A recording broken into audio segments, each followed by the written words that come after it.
Hello and Happy New Year, everybody. Welcome to the Idle Champions weekly live stream. My name is Dylan, and I am coming to you live from the Codename Entertainment streaming studio, also known as the Streaming Closet, located in the extremely wet Pacific Northwest winter that has taken over Victoria, British Columbia, Canada.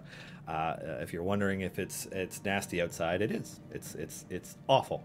It's that kind of coastal, cold, humid that makes you wish that you had a real winter instead, because at least then you can layer up properly for it.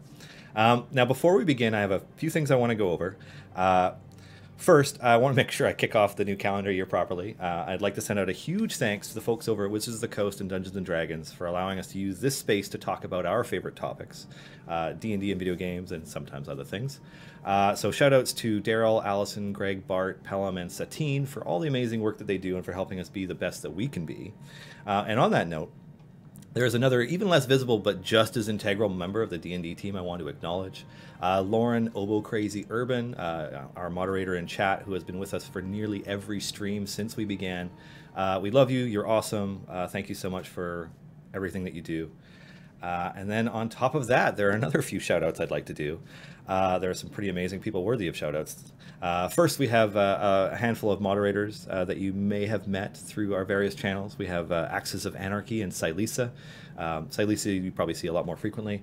They have been integral to the community for months, helping with Discord and Reddit and Twitch chat and answering questions and helping new players and everything, and it's been fantastic, and we're really grateful to have them helping us. I'm sure many of you have read at least one of Silisa's guides that gets posted to the Idle Champions subreddit. There's one pinned there right now. And then on top of that, we also have 3 active community leaders. We have Garwar, Iwakichka, and Mars. Now, I'm sure everybody's seen Garwar's guides for events. Garwar's been doing them since we started them, I'm pretty sure. There's a guide to Winter Shield currently pinned to the top of the Idle Champions subreddit, and you can find Garwar on Twitter. Iwakichka has been an active member of the community for most of the last year. Is also a YouTube content creator, has done video guides on Idle Champions. You can find those at youtube.com/Iwakichka, EWOKICHKA, I think. I hope I got that right. And last but not least, Mars, who I can see in chat right now as Mars2, the author of the Mars Idle Trials and our most recent community leader to join the team. Mars has put in a ton of work into creating the Idle Trials, an unofficial sort of leaderboard for unique objectives in game. You can find more information about that in the Idle Trials section of our Discord, which, by the way, is discord.gg/idlechampions, if you're not there already. And of course, I would be remiss if I did not also mention that the whole reason this stream is possible is due to tons of hard work from a support team that includes Erica, Clive, Chris, and myself at Codename Entertainment, because they're awesome and they are active in chat right now. And of course, you're awesome because you're here. All right, so that's enough gushing to start the new year. We have an amazing and very patient guest who has been waiting to start talking to me more about Into the Spider-Verse. I would like to once again welcome Jim Zub to the stream. Thanks for having me. I really appreciate it. Welcome again. You ended last year. You're kicking off this year. Yeah, I feel like it's nice to bookend things. You know, last year when we spoke, so long ago. Yeah. So it was funny because I want to gush on that movie for a bit because I feel like it's that important too. I know this is a D&D video game discussion mostly, but you know, it's hard not to experience some level of superhero fatigue given the number of films that come out now. You know, there's probably Isn't like that insane? 4 to 6 like, a year. When I was growing up, I wanted one good Marvel movie, like in theaters. Yeah. That would have set me for life. I remember seeing the original Michael Keaton Batman movie in theaters, the Tim Burton one. That's like 1989, and I thought, well, it's never going to get better than this, you know. And I wasn't even a DC reader, really, not regularly. I was still a Marvel kid, but at least it was sort of like a mainstream superhero thing, and it really, you know, got more people into comics, and it got them excited about superheroes the way I was. And to think now, this insane that I can ignore half the superhero movies that come out in theaters because there's so many of them is crazy to me. And then to see something like Spider-Verse, which is like, in many ways, deep continuity stuff, but delivered in this way where anyone can enjoy it and dig into it. I'm writing Miles Morales as part of the Champions. We actually just had our brand new #1 come out yesterday. So it's a perfect time to jump onto a new adventure, new year, new team of this young generation of Marvel heroes. And all of us who contribute to Miles, I think are absolutely blown away by Spider-Verse, by how brilliant it is, by how emotional it is, and how engaging it is. It just knocked us out, honestly. I was surprised. So I mean, this was an unusual year for me in that I didn't catch nearly as many films as I regularly do, because it used to be got to see something every week, and this year kind of so many things. I got married and a lot of other stuff, so it's like I had a lot of things to justifiably. That's a pretty good distraction. Yeah, that was a pretty good one, actually. Yeah, I had a great time. I don't know if she did. No, she did. She must have, because she's still with me. Anyways, but it's one of those, like, I still okay. I'm like, I got to catch Avengers because I'm fully invested 20 movies deep into this storyline. I want to know how this is all going to go, and how well they deliver on the stories that I was reading 20 years ago, longer now, almost 30 years ago, and then after our conversation at the end of last year, I hadn't seen Into the Spider-Verse yet, but you're like, you have to. I'm like, oh, okay. Yeah. I gush to everyone about it now. Yeah. It's like, it feels a little bit zealot, but it's a thing. You got to do it. Yeah. Caught a matinee of it on the Saturday after we chatted. So it was a theater full of kids, and not a peep from any one of them through the entire film.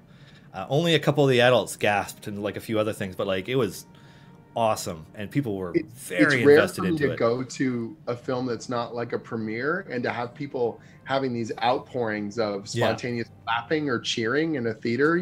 Yeah. We had a moment in big climax. No spoilers here, but Spider-Man's in a real bad spot coming up on the ending. Yeah. And the whole theater's quiet and the drama's building, and this little kid just spontaneously, the row behind us, he goes, "Come on, Spider-Man, you can do it." Yeah. And your heart is just like exploding. Yeah. You can't believe this. You're like, oh, this kid is going to be inspired for life. Like, imagine last year, at the start of last year, January, Black Panther came out.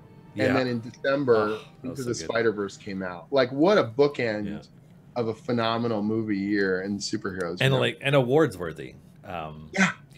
Like, I cannot imagine a world where, I mean, maybe it won't win, but Black Panther is going to get nominated for every artistic related visual thing. I sure hope so. I mean, it's brilliant to think that, what I love is that Marvel's now feeling confident enough with the films that they're not just telling superhero stories, they're telling different kinds of movies, like they're moving that whole James Bond kind of part of the Black Panther movie where they go off on the mission to the casino. And I'm like, it just feels so confident. They can just, take these other kind of genres and play with them and incorporate them into, I mean, Spider-Verse itself, the whole idea of the multiple dimensions and multiple Spider-Men, that they can interweave them so elegantly together, and the audience never loses track. It's so sharp. And just how many characters in it are not as much a fixture of the pop culture in the Spider-Man continuity as the ones that they've been going to over and over again with the films. Like, we've had two movies with Venom in it at this point, right? Like, the way they treat these characters now, finally they're moving beyond just doing origin stories, and now you can start iterating and doing all sorts of cool things rather than worrying about, well, does anyone know who Spider-Man is? Man, everyone knows who Spider-Man is. So now let's just get to the meat of the thing, which is cool drama, great character stuff. Nothing but praise for it. If you in any way love life, you like comics, you like Spider-Man, you like any of that stuff, don't be dissuaded by the fact that it's like mostly marketed as a children's movie, because it's a movie for people who love heroic stories. I was amazed, and those are the kind of films when you leave the theater where you simultaneously feel like, wow, I'm so inspired, and also vaguely intimidated, because you're like, man, I want to make stories that tap into that kind of emotional content, that make people feel and inspire and get excited the way that film does. Yeah.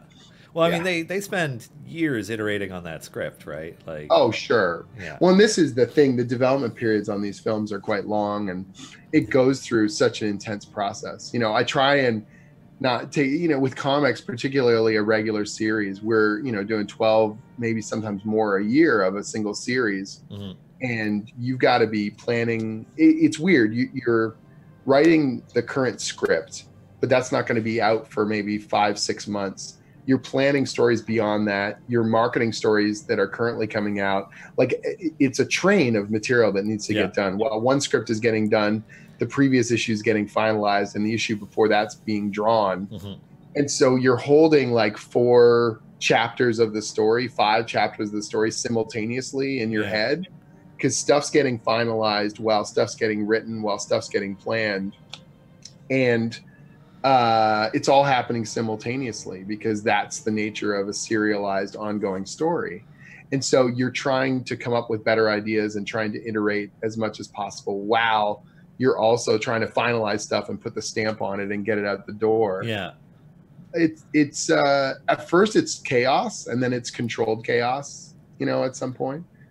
And you get used to it. But it's one of the things I simultaneously love, and it kind of scares you when you start doing this kind of work in comics, is that log jam of material that's constantly coming out. Yeah. And people in other publishing, when I talk to them about comics, if you write a novel and you finish it and then it goes to editorial and then marketing, there's usually somewhere between 9 to 14 months before that book's going to come out. So you finish the book and then it go away for a year sometimes before it comes out.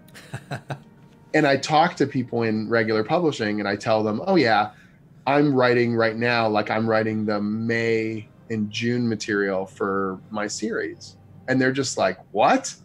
But it's January. Yeah, no, I'm writing June right now. Yeah. No, but yeah, no, I'll get it done. And then the artist, whoever it is, immediately starts drawing. And it takes time to draw things too. It's crazy. Yeah. Like it's a wild ride here in comics. We're riding the razor's edge of deadlines, No doubt. I was I don't read as many comics a year as I used to, but so I tend to wait for hardcover trades as my preferred way by far to read a story, because I get that whole story. I don't have to wait month to month, and I can sit there, big chunk of material. Yeah, and I could sit there with a beer and like sit on my couch in an evening and just enjoy a story start to finish. Sure. But I was reading. This isn't Marvel. This is DC. I was reading Dark Knight Metal. Because I've been waiting for it. I'm like, I want to check this out finally. And I'm like reading it, and I'm like, wow, I don't read a lot of DC anymore. I don't know what anything they're referencing is. And and not only are they referencing them directly, they'll also have like a little editor's note from this issue of this obscure comic you've never heard of. I'm like, oh God. But I never had that issue with Marvel in the same way. Like, yes, it might reference an event that had happened, but like the continuity has always been so solid that except for the occasional ridiculous shakeup, but staying on top of it, I never found it to be anywhere near as difficult. Yeah, I think it just depends on the creators. Some people are, there's a certain segment of fandom that loves when you dig deep in the continuity and when you pull out obscure little gems and you repolish it and utilize the stuff. And there's other people that are very much, they just want it to be absolutely self-contained. And you're trying to find your balance as a writer. When I'm working on a continuity heavy series, it all happened ideally, in some way in the storyline. You just emphasize or de-emphasize certain elements of it as you're working, So I was doing a series called The Uncanny Avengers, which is a mixture of mutant characters and Avengers characters. Okay. And we had a weird spread of all kinds of different heroes. So I had like Brother Voodoo and Scarlet Witch on the team. I had Quicksilver. I had Rogue from the X-Men. And these are characters who have long-running histories and all sorts of hundreds and hundreds of stories. And so you're trying to keep it all in mind, but not get bogged down in that history. Like this immediate story, here's their goal. Here's what they need to do in order to move the ball forward. Here's what they're currently concerned about. And so with this sense that lots of stories have happened, but not like constantly referencing them to such a degree that people feel out of their depth, Yeah.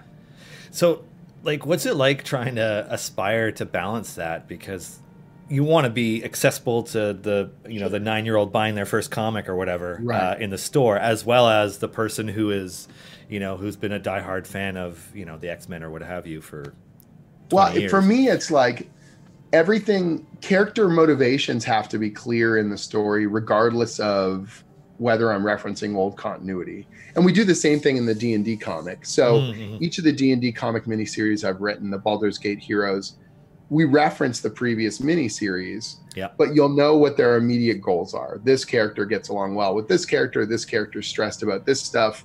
This is what the immediate threat is. And so those tiebacks to continuity are clear that there's history there, but you're never lost as a current reader. Hopefully what you do is you get a sense of, oh, there's more that's happened before this. I like these characters. I like this story. I want to go see what that more is, but you're never feeling like you don't know why they're currently doing what they're doing. You know what I mean? That's the balance that you try to strike as much as possible.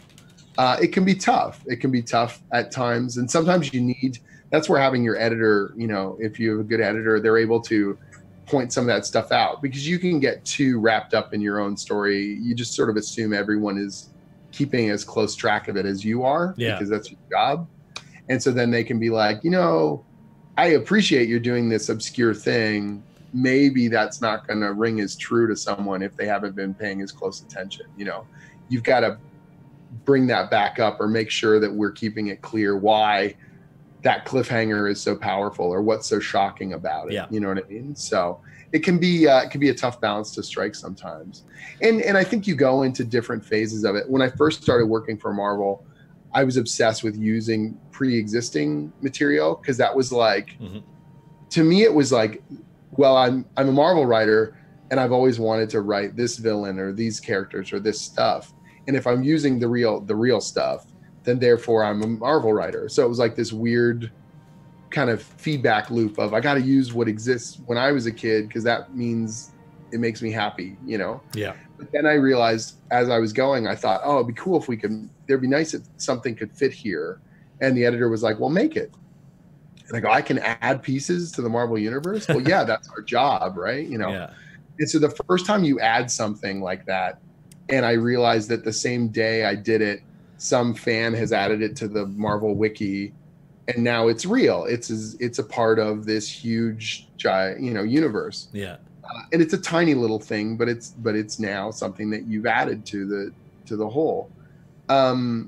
That's pretty cool, and it's a neat feeling, and it gets you excited, and then you become obsessive, and you want to make all sorts of cool stuff. So that had to be a pretty awesome moment, though, when you first get to create something that's yours for it, like your puzzle piece that you get to snap in. It's weird, and people are asking you questions about, like, the fans get really excited about stuff, and they're asking you all kinds of amazing questions that you've never thought of before, because they want to know, because they're engaged. And I think that's a really exciting part of the online discourse. Like, when people ask me about the D&D characters and they want to know more about them, you know, when they want to find out where they came from or what their relationships are, or, you know, even those sometimes fans will ask you, well, what's going to happen next? And yet I don't want to spoil anything, but their excitement is good. That means they care. They want to know what comes next, even if they're willing to try and be spoiled, you know?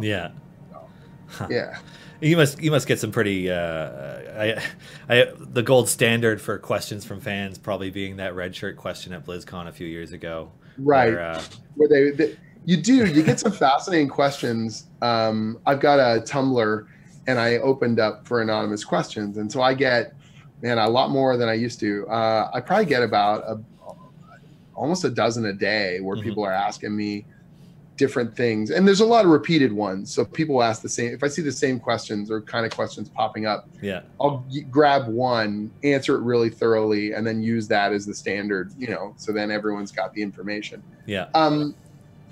But again, I'm glad that they're asking, because that means they care. They want to know stuff. Or sometimes they are digging deep into the archives and they're asking, well, this old thing and this new thing don't feel like it fits together. Why did you do that? And sometimes there's a sense of they're angry, and other times they're curious. And sometimes I have an answer. Oh, I knew that piece of continuity. And sometimes you don't. Like, honestly, there are hundreds and hundreds and hundreds of stories. You're trying to keep track of it all. Your editor's trying to keep track of it all.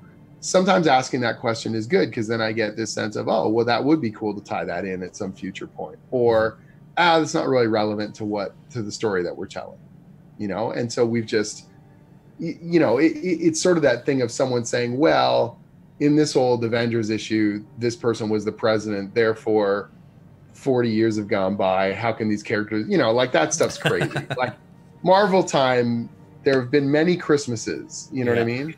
And yet Kitty Pryde has only aged whatever, you know, 5-10 years or something. Like, even though we've seen her go through 40 Christmases, you know, I think in some ways she was older at the start than she is at later parts too. Like they seem to do a slightly more mature Kitty. Yeah.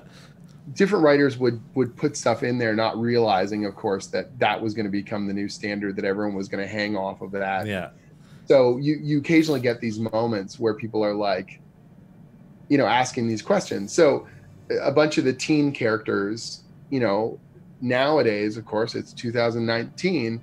So the majority of the characters as they exist now, if they're a teenager, they were born after the year 2000. You know, which to me, of course, feels crazy. That makes me feel so old. Yeah, like that's a weird thing you didn't think about. But again, you can't worry about it. So one of my friends, Chip Zdarsky, he was writing Marvel 2-in-1, and he had a story, and he's telling a story about Reed Richards in university, and he put a date on, it's like 1996 or something. And I'm laughing because I'm like, well, that's when I was in college. That can't be.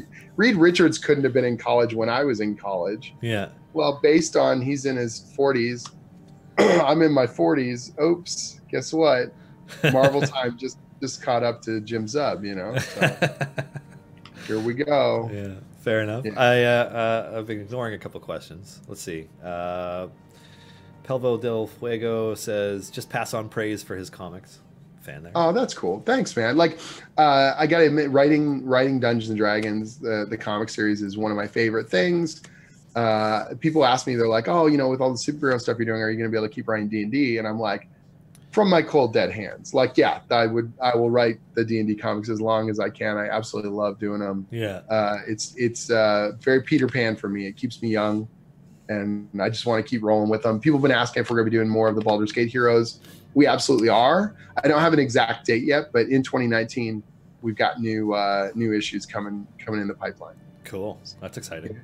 Yeah. I won't try and get you to spoil anything from it, but no worries. I will ask, are there any storylines kind of like nagging your subconscious that you'd really like to take those characters on a specific type of journey? We already teased, like we put Delena in Mechanus. I would love to do more Planescape stuff just because I'm obsessed with Planescape. Yeah. But that's very indulgent. I don't know if we'll get a chance to do that or not. That's just fanboy me kind of losing his mind. I love taking the characters to new places they've never been and putting them in the deep end, in terms of they've got to deal with both the environment and with whatever current threat is going on. As much as Baldur's Gate, the city, is cool, I want to take them more in, you know, unique and strange places in the D&D-averse, whatever you want to call that. That kind of stuff makes me really happy, and it puts the characters in a really cool, challenging situation, you know.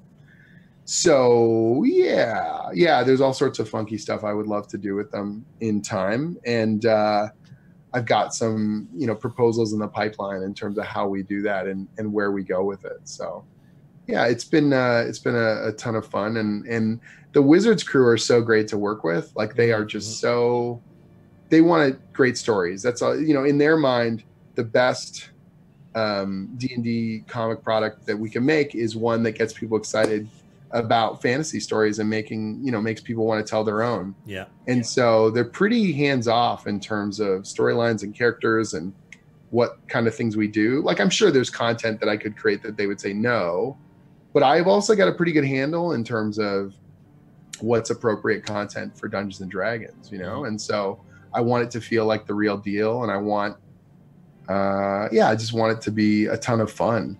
And even though we plan out the stories very tightly, that there's a little bit of that feeling bubbling under the surface of all the stories that players are making spontaneous choices. Like, I don't run this as a D&D game, but there's this slightly chaotic feeling of things aren't going quite the way we planned. That always happens in all the D&D comics. And to me, that feels like D&D. Because when you're playing with your friends, a bad die roll or a bad decision is what generates a lot of the drama. And so I try and incorporate a similar feeling to the comic, that the characters are under the gun or injured or on the run just as much as they are kicking butt. Yeah, yeah. I can count the number of plans that have gone off as planned in D&D on one hand real easily. Yeah. And that's what to me, that always feels like Dungeons and Dragons. Like, Lord of the Rings and Dragonlance feel like they fit, that feel of epic fantasy.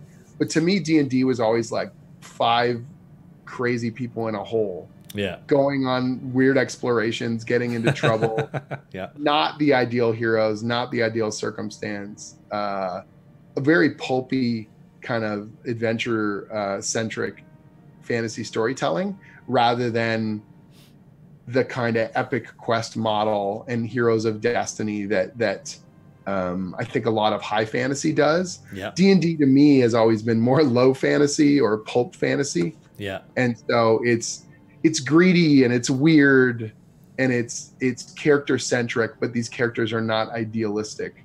They're very troubled and troublesome, so. Yeah. One of the players in chat wants some definitive answers to.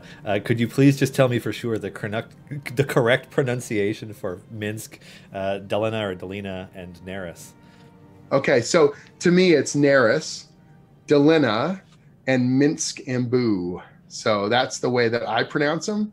So Delina and Narus are my characters, so that's the pronunciation. I have control over that. Minsk is Minsk as far as I've ever heard. Yeah. And so the only people who could veto that are probably the creators of the Baldurs Gate video games.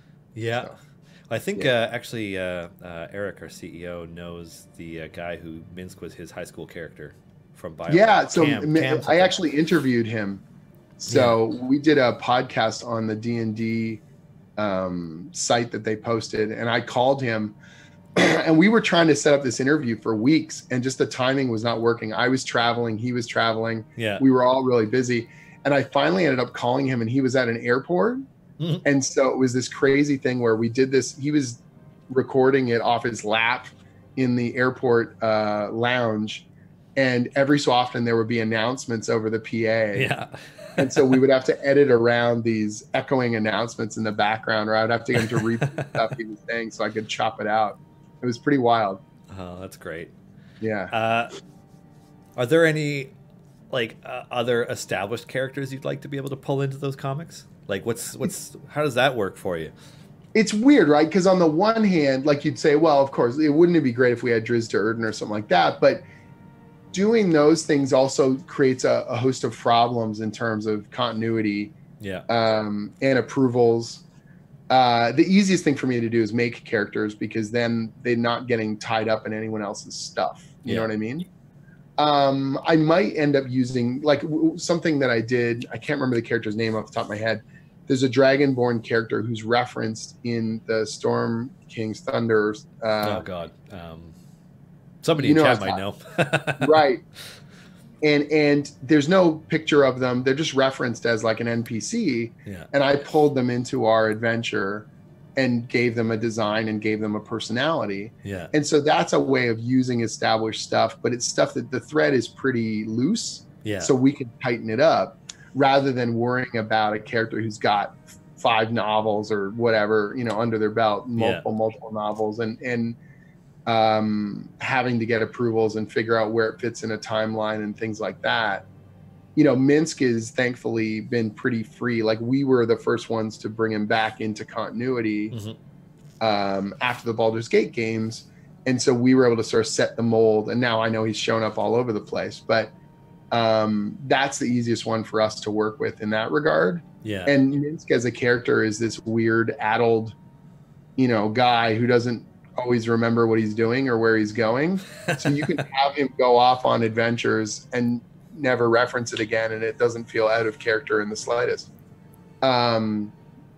Using Strahd, I loved using Strahd when we did Shadows of the Vampire. Ravenloft's probably my favorite single module. Strahd was so terrifying to me as a kid. My brother ran me through that first edition module. and he was just a terror. That because he's a master vampire and he's also a spellcaster, so he would drop these huge spells. There's a moment in Shadows of the Vampire where I have Strahd cast Fireball, and we haven't used Fireball in the comic before this point, and it's just a terrifying spell, and it just, you know, area of effect damage, you think of it in terms of stats and rolling saving throws and statistics, and oh, we can bear the brunt of it, and we're trying to dramatize that. What does that actually look like? What does that feel like? What if a third of your life just got blown away in one shot? You know what I mean? Like, oh, that would hurt like crazy, and you'd be scorched and hitting the ground. Yeah. And it was kind of nice to be able to visualize that feeling and dramatize it in the story. As he easily and deftly dispatches the whole crew as they just attack knocks him. them flat. Yeah. Because to me, we have a vague sense of like, this is the level of the characters. They could not fight Strahd. Like, he's a way higher challenge rating. And that was by design. They were going to lose. That story is not about them winning. It's about them surviving Ravenloft, you know, and not coming out as victorious, but leaving their spoilers, as learning from it rather than winning it. You know what I mean? Learning something about themselves, learning about their own fears, and having it stick with them. Someone like Narus, where she gets lycanthropy because of it, and now has this curse that she's carrying because of the, you know, the demiplane of dread, as they call it. That was something I wanted to explore. Or a character like Minsk, who had never really suffered defeat in a way that he couldn't justify.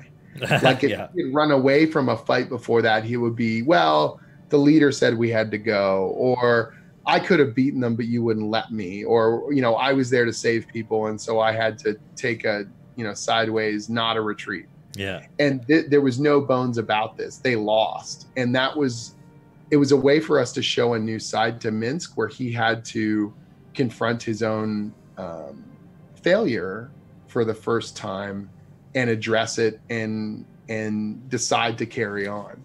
And so it was a cool little character thing that we could do within the scope of the comic series, you know? Yeah. Cool.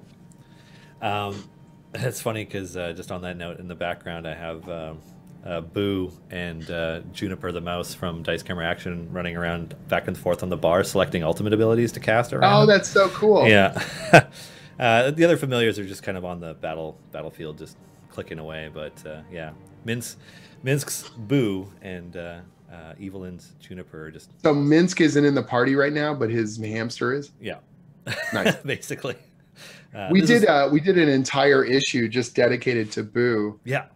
Evil Baldurs Gate #5 is called Hamster Quest. Yeah. And I was worried that it was going to be a little too twee, like it was going to be cutesy. And I was like, okay, no, we can tell a fun story and a ridiculous story, but also weirdly make it hopefully compelling at the same time. Yeah. And not, you know, rather than turn this into like whatever Air Bud or something. You know? I like Air Bud. No. Yeah, I mean, fine. You know, whatever your favorite pet heroic movie is. No, you know? no, definitely. What was that one about the two dogs and the cat getting home? Homeward Bound. That was the one. That one was great. Yeah. Yeah, that genre of filmmaking is not something that I generally seek out. I'm sure, you know, with my like nieces and nephews, I will end up watching more and more of them. Yeah. But Homeward Bound, I think, was from like 1991, maybe. Oh my gosh! But there's a scene in it where they vault a cougar off of a mountain, or a mountain lion off a mountain. What? It's on a log, and they all jump on the log and vault it off like a catapult. Amazing. Yeah, it was ridiculous, but I have fond childhood memories of that. I'm sure if I watched it now, I would hate it. Right. Yeah. And now get the Blu-ray and really lavish over those special effects. I was more thinking that like it's all animals, right? Because they had animal trainers. Now they would just CG it with something, right? And it would look creepy and weird. Yeah, but no, they're actual animals. It's a golden retriever, Siamese cat, and something else. I forget. I don't know. I can only imagine, because like when you think about cats, even just training a cat sucks. Right. So like somebody who could train one well enough to actually do commands to make a film, that's got to be hard. They say, you know, if you want to keep your sanity in Hollywood, don't use pets or kids in films, right? And then if you use both, you're just like, kiss your butt goodbye. So yeah. Yeah. So I got a question I don't think I asked last time, actually. Okay. Do you have a favorite class or character you like to play in D&D? When I was growing up, I loved Rangers because they fit that niche between like explorer, scout, kind of dexterous, little bit of spell casting, a little bit of combat. Like they just feel like they filled a lot of kind of master of none, you know, kind of stuff that I quite liked. Yeah. They had a lot of little expertise they could lean on, particularly in first and second edition D&D, which I'm also dating myself pretty strongly off that. Nowadays, I like dexterous characters more than I like huge lumbering ones personally. Like when I'm playing, so rogues are always big for me, and bards and rangers. Like those are the kinds of characters I like. Fast moving, fast talkers. One step ahead of their own stupidity, you know, just keeping themselves alive. So characters with a rapier as opposed to a great sword, generally speaking. Yeah, that's sort of tends to be my preference is a character who's fleet of foot and fast of mouth, you know, which is a lot of fun. Is that why there's that line in the Rick and Morty comic about how bards are bullshit? Yes. So that whole thing, it's really funny. I think Pat came up with the screw bards. Yeah, and then I tore it up because bards are bullshit, Morty. Yeah, I laughed really hard at that part. Kept leaning in on it and doing all sorts of fun stuff with it. Issue 4, I think, is coming out in a couple weeks. Sweet. Yeah, we're really excited about it. The climax is insane. There's all sorts of good stuff. Issue 3, I got a copy here. Issue 3 turned out awesome. Really, really proud of it. If you guys haven't read it yet, this is the one where they finally dig into 5th edition and things go just utterly bonkers with the whole family having their own characters. And we did some cool things. So the Dungeon Master, they go to a dimension that follows the rules of 5th edition D&D. And the Dungeon Master is a presence there. And he or she or it will change forms. So at first he looks like the Dungeon Master from the old D&D Saturday morning cartoon. Yeah. Which makes me very happy. Yeah. And then he changes to look like different Dungeon Masters. So he ends up looking like Satine Phoenix at one point. He looks like Chris Perkins. In issue 4, he ends up looking like Mercer from Critical Role. And so it's just like a cute little throwback, you know, to an homage to these different eras of the game.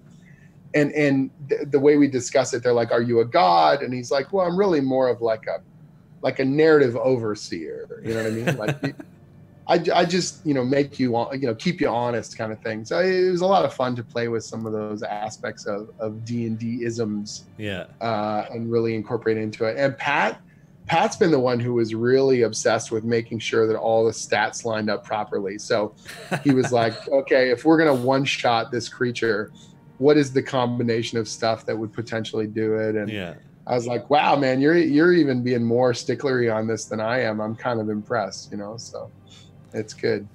One of our players wants to know, on a sort of tangential note, like what's your take on digital comics versus physical these days? Like, it's weird. I love having a physical comic in my hands, and if I have a choice, that's generally my preference.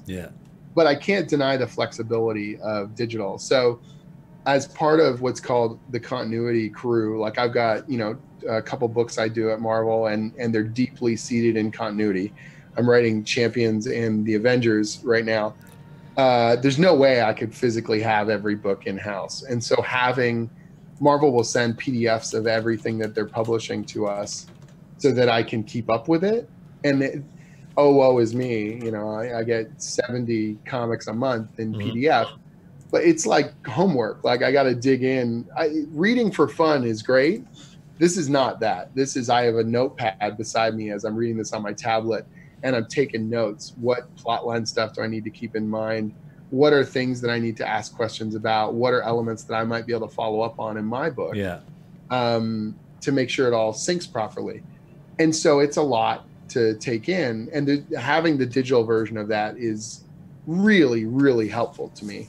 if I need to dig through the archives, I can make requests from Marvel and they'll send me PDFs of old stuff so I can read whole runs of books. And again, having them physically throw that in the mail would be counterintuitive and a real pain in the butt. So I feel like digital has become almost the TV, and the physical books are the Blu-ray box set. You know what I mean? Like, sample all kinds of things digitally, find the stuff you really like, and then make those part of your collection and something you want to keep in a physical manner because it means more to you, you know? Yeah. No, I have a number of hardcover and other trade collections that are like, these stories I'm keeping because I'll read them over and over. Yeah. One of the things that makes me most proud is having a physical shelf of books that I've written. You know what I mean? And that's feels weird to me. At first, I have a bookshelf and I set aside a shelf for my own books, and you put your first 2 on there or whatever, and you're like, wow, this is so cool. You know, I have a physical book with my name on the cover. Yeah. And now it's a cool thing because it keeps growing, and I'll get foreign editions of books that get sent to me. Oh yeah. Yeah, I see if I can find it here. I think I have the Spanish version of the D&D book.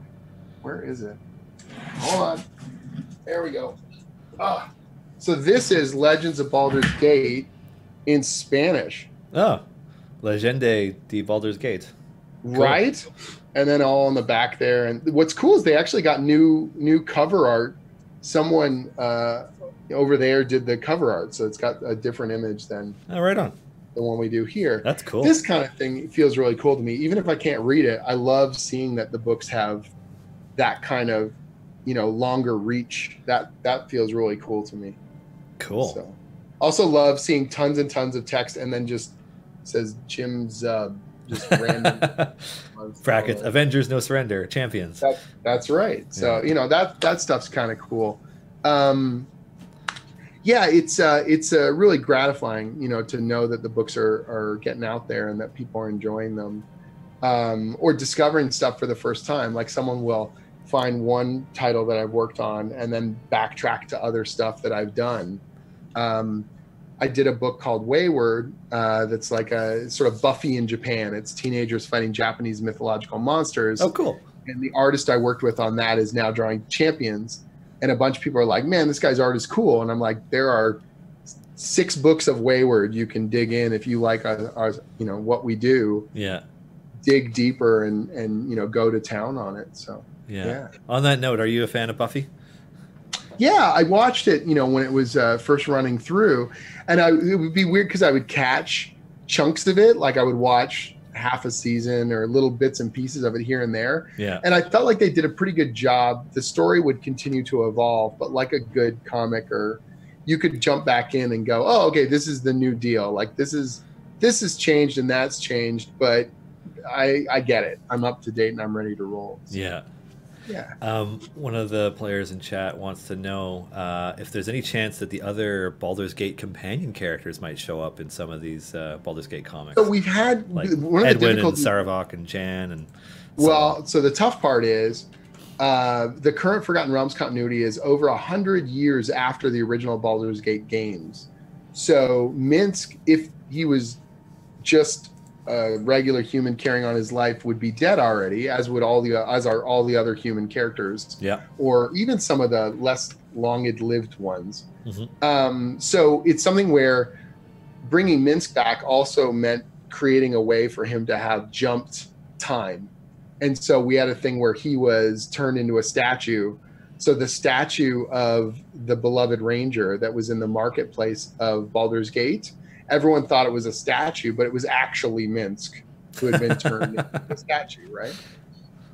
And Delina's wild magic ends up undoing the curse, and he returns to life 100 years later, and he's brain-addled, so he doesn't quite get what has changed and what's going on. Yeah. So a bunch of the Baldur's Gate characters are not available to us, but we did have, and again, I'm blanking on, one of the elves showed up. Hold on. In the story, and he's now part of the city council or whatever.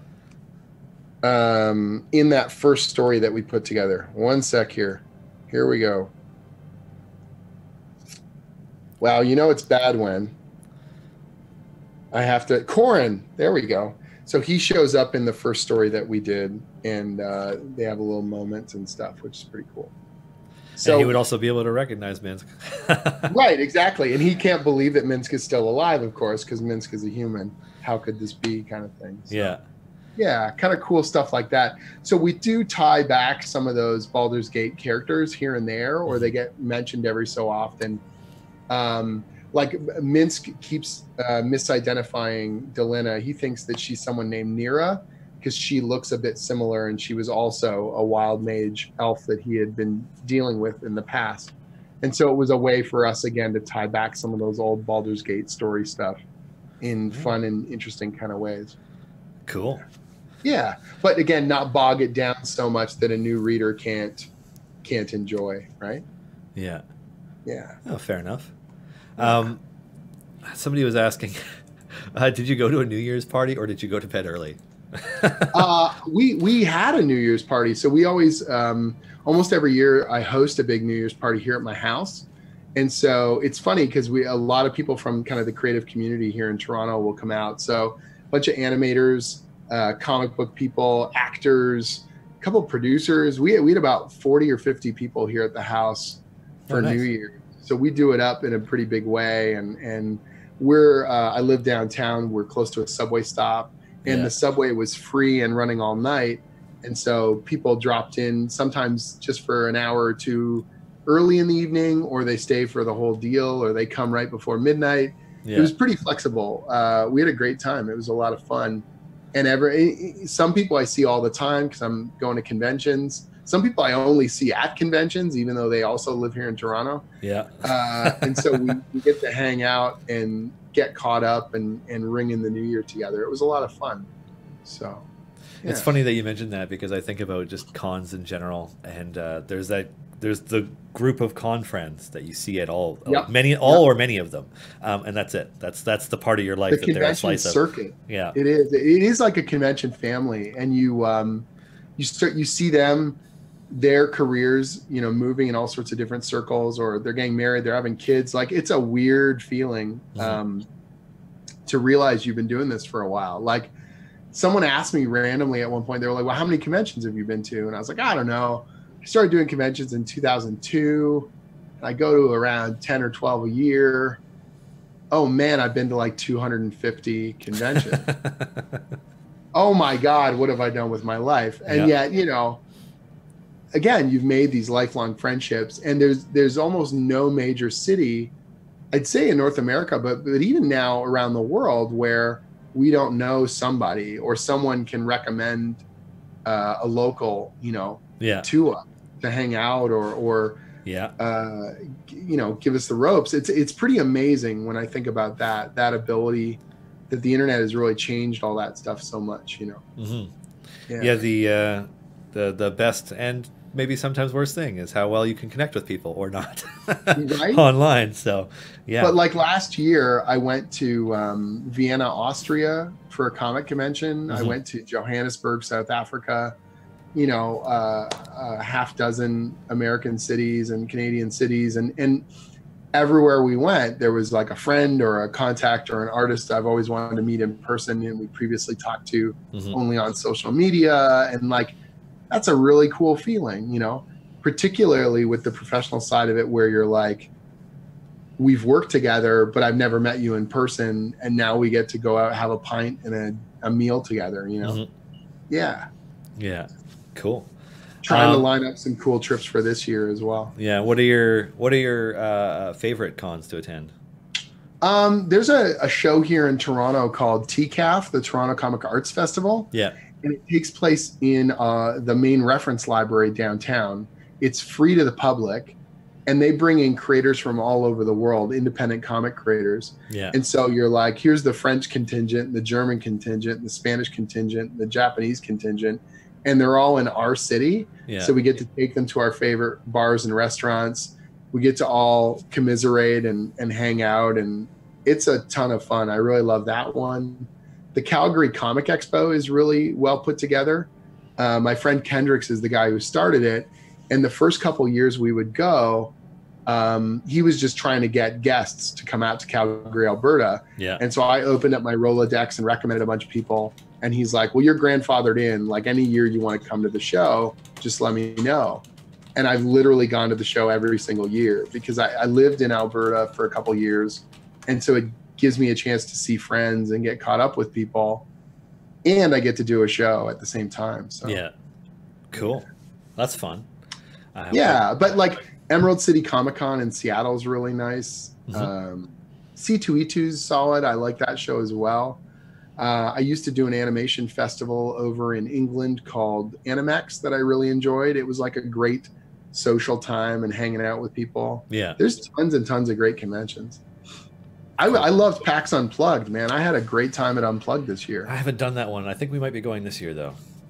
It's so good. We had a ton of fun. I was at the Oni Press booth doing promo for Rick and Morty versus D&D. Yeah. And then after hours, we'd just play games and hang out and socialize. And doing Gen Con and doing Unplugged, I'm connected to the role-playing game industry. Yeah. But it's not a comic show.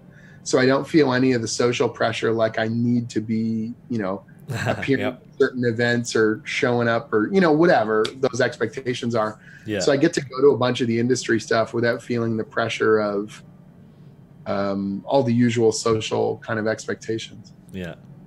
Cool. Yeah. I think we might be doing Unplugged this year. We're definitely at South in a couple weeks, which is sweet. Coming up quickly. That's awesome. Actually, now that I think about it, that's the 18th to 20th. I think my first show I'm doing is Seattle, is Emerald City. Okay, so that's March? Is that March this year? Yeah. Earlier than usual. I think it's like second week of March this time. So. Okay. I think we have time for one more question for you. Okay.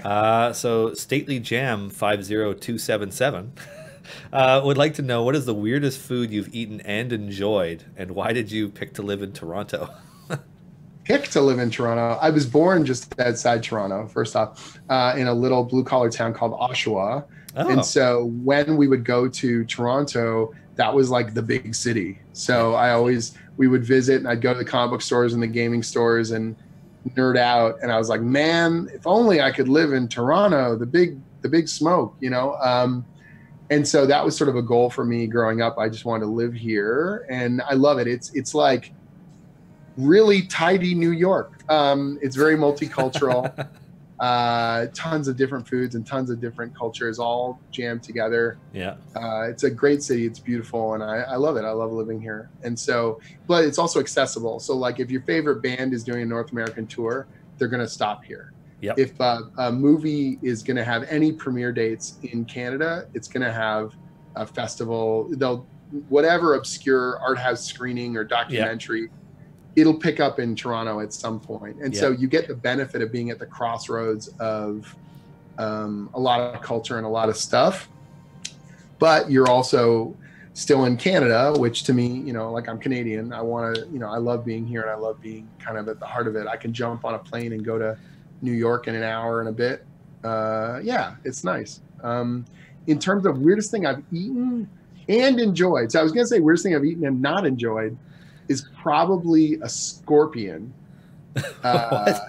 So I was in northern China on this educational conference, and they took us to this night market that had all these crazy things that people were grilling up on these, these little stands. And we had been drinking, and we dared each other to eat, something horrifying. And so they bought us scorpions, and I ate a scorpion, and it was not as bad as I expected it was going to be, but it was not good. And I actually was hoping it was going to be crispier. It was like the outside was a little crispy, and then the inside was way too gushy for what my mouth was expecting. Yeah, I've had like sake that had a scorpion in it, but I've never actually eaten a scorpion. Yeah. I've had tequila with the worm in the bottom, and I had the worm. Was that the eating and enjoy? The weirdest thing you've eaten and enjoy? Trying to think of other. So I'll try almost any food once. Like it's rare that I will turn something down because I want to have the experience of it. Yep. you know, and so I'm down for whatever. There's a Japanese food that's very much an acquired taste called natto, which is like a fermented bean, and it is really potent and really gross. And it's a, you know, it's like a thing. I think if you grew up with it and you would add it every day, it would just be part of your palate. Yeah. But most foreigners can't deal with it, and I generally can't deal with it. But if I'm with someone who's never had it, I'll get it, and I can take that first bite and pretend it's cool to convince them that they should also have it. Meanwhile, internally, my body's just like, no. Yeah. But I'm just holding it in, keeping it cool, and then I'm just waiting for their face to break as they realize how fragrant it is. How pungent and maybe not to their taste. Yeah. Fair enough. I will keep that in mind if I run into it at a con. I won't eat that thing that you're like, have one of these. I remember when I was living in Alberta, one of my friends, we were out for dinner and we were for sushi and he had just ordered like teriyaki chicken or something. And he didn't know what wasabi was. And so he saw this little green glob at the side of the plate. And he said, what's that? And I said, oh, it's guacamole. And he just grabbed it and he ate the whole thing. And then his whole face just, you know, his eyes went red and he started coughing and, you know, like couldn't deal with it. That was good. That was good times. Yeah. Actually, on a wasabi note, the other day, my mother-in-law's partner, who he likes very basic North American food, preferably. Yeah. And so we're out at a Japanese restaurant. And so we explained to him what wasabi is. He's like, I like horseradish, and he's just like, no problem, just mount it down. You're like, what? Because like he's the guy who doesn't normally want to try anything. Oh, that's crazy. Yeah, but loves horseradish, and so yeah, for him it was no big deal. There you go. Well, that's neat, right? Yeah, my parents, we had pretty bland food growing up, like good food, but they're not into spice at all. Like my dad will, you know, barbecue chips or it's a little hot. You're just like, oh, come on. Yeah. You know, yeah. They're shocked now at the stuff I eat. They can't believe the weird food or spicy stuff I'll eat. So good though. It's so much fun to try different stuff. I know. I love trying different stuff. My wife really got me hooked on Indian food. I didn't eat, barely ever had it, and now I'm like, oh. There's a gajillion flavors. Yeah. Right? People think curry is a thing, and it's like, no, it's an entire family of things. Exactly. That has had many generations of families of things. Like it's a lot. It's complicated. Yeah, and I think that's what's cool about it is to taste something and to go, I have literally never had anything like this before, but not in a bad way. Not like, and it's horrifying, but like, and it's great. And why did I not know this existed? Yeah, absolutely. All right. Well, I am coming to the end. So I wanted to thank you once again for joining us. My absolute pleasure. It's a pleasure. Yeah, it's fun to get to chat with somebody who gets to work on the creative aspect of these stories that were tied so deeply to. I tried really hard never to take any of this for granted. Like, I love Dungeons and Dragons. I love storytelling. I would not be a writer without D&D. I've said that over and over again. Mm-hmm. The ability for us to tell our own stories and to feel like we are creators and have cool characters to build and make is what makes this all kind of happen. And so now being able to do this professionally is it's really a dream for me. And so I'm really thankful to the readers and people telling other people about what I do. And when they let me know on social media that they enjoy the stories, that means the world to me. Cool. Yeah. I don't have anything to add to that, except to say that this is the end of our show for our first show back. I know people expect us to do 2 hours on Thursdays, but we are very much getting back into the swing of things here. Easing into the new year. Do not have 2 hours of content for you or questions to answer, etc. This is coming to the end of our Thursday, January 3rd, 2019 show. Thank you all. Feels surreal to say it. It's weird. I've written it down correctly so far. The Blade Runner year is here. Oh God, yeah. Right. Blade Runner and Akira. Oh, that's weird. That's weird to think of. Yeah. Oh. Anyways, thank you all so much for joining us, for watching, for participating in the community, for asking Jim questions, me questions, participating in chat, playing our game, reading and playing D&D, loving comics, loving movies, etc. Like we're happy to be a part of all of this with you. This show exists because of a number of amazing people behind the scenes, and I'll go through their names much more quickly this time because I was slow at the beginning of the show. First, my co-producer Erica, as well as Clive and Chris, who help out with moderation on our end. And then at D&D, Daryl, Allison, Greg, Bart, Pelham, and Satine, and of course, Opal Crazy. So huge thanks to my guest today, Jim Zub, for joining me to talk about Narus and comics and his work, and go out and check out Rick and Morty versus D&D. I'm waiting for the trade myself, but I read the preview issue from, I can't remember which con they were being handed out at, like the half of the first issue. I've read that, and I'm waiting eagerly for the trade so I can read the whole story all at once. I think that comes out in March. Excellent. Okay, that's not that far away because it'll be March. No. I'll blink and it'll be March. I know, it's crazy. Yeah, and then I'm actually not 100% sure on what shows are coming up today, since being the first week of the year, a lot of shows are still on break. So normally it would be Waffle Talk at 4, Trapped in the Birdcage at 5, and Critical Role at 7. But I'm pretty sure the only one that's actually happening is just Critical Role. So enjoy everybody, and have a wonderful weekend, and thanks for joining us. Happy New Year.